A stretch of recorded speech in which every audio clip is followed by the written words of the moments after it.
Bəzi mollalarımız var ki, dinlən anlayışı yoxdur. Başa düşürsünüz? Dualar yazırlar, ruzi duaları, bərəkət duaları və yaxud bəxt açılsın deyənə dualar yazılır. Halbuki, bəxti tək Allah Taala bağlaya bilər.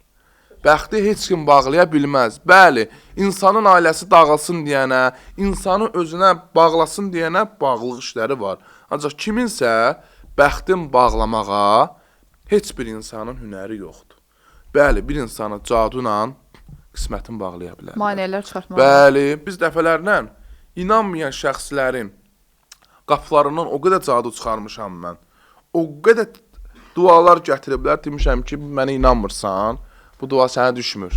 Deyir, niyyət? Deyirəm, burada heç bir dinə aid olan bir şey yoxdur.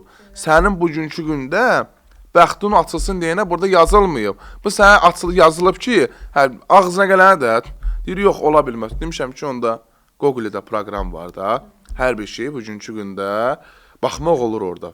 Baxıb deyib, arkadaş, mən səndən üzr istəyirəm, belə hələ. O qədər adamlar çoxdur.